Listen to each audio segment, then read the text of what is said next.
Hi guys, today we're going to take a look at lower Roshamuul for a 300 plus monk.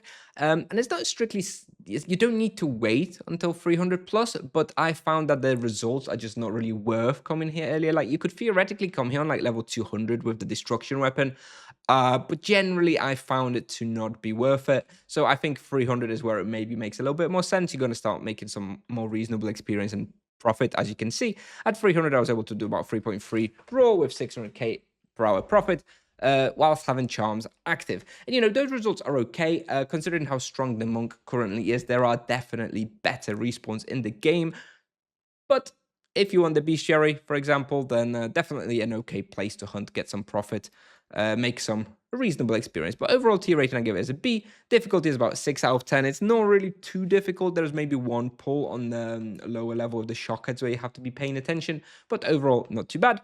For the bestiary, it's 5 hours for Frazzlemores, 3.5 hours for silencers. The shockheads I would strongly recommend you do in the Roshamuul main bit. Shockhead area much faster than doing it here. Obviously you'll need higher level to do it there though, like 400 plus.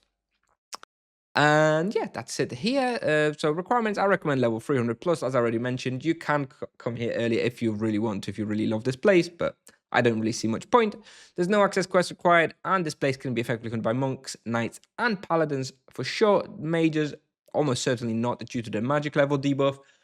Duos can hunt here, yes, usually around like level 150 to 200. And full team hunts can also hunt here around like level 130, 150. It's a pretty popular spot for those on new servers. Recommended imbuements, all standard. No protection imbue necessary. Can't really do much against physical and life drain damage types. And the recommended physical weapon type here is physical. Doesn't really worth.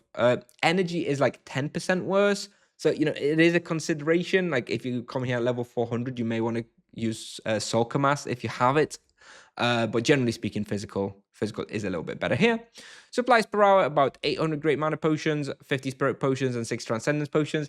And actually, the great mana potions is also like another consideration why you might want to wait here until level 300. Like if you come here below 300, you want to be using ultimate spirit potions only because of the difficulty. But at that point, you're basically not making any profit. So what's really the point of coming here? This is supposed to be a pretty good profit respawn.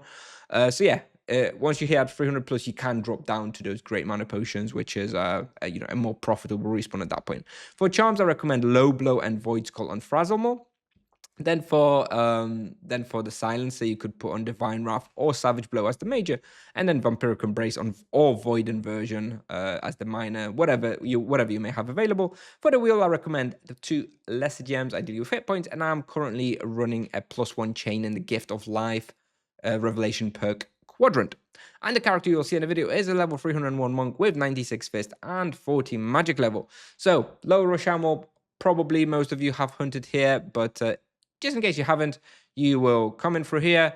You'll do like a pull in here.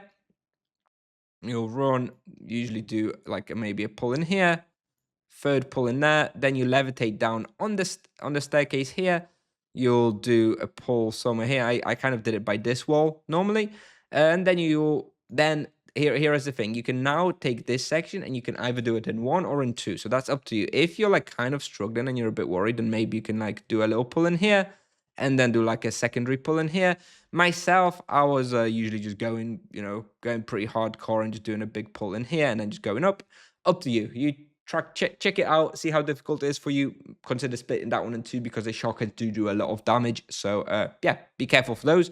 And then you come back up here and you just kind of restart. You do this pull, and then you sort of just go back and do this pull here. You can consider doing an extra pull in here as well, just in case it's too much for you, depending on what level you come here. And yeah, this pretty much sums it up. It says lower Roshamuul for level 300 plus monk. I don't think this is like a supremely good respawn for the monk. I generally find that physical base respawns aren't that good for the monk. Roshamuul West and Bones also will suffer from this fate a little bit when we make guides for those videos a little bit later. So just a heads up that physical respawns don't seem to be so good for the monk. But if you really like this respawn, it's definitely viable, definitely okay-ish results. If the Frazzle Mortar Silencer is boosted, definitely very good respawn as well. Anyway, thank you very much for watching. I'll play the video now and see you in the next one. Bye-bye.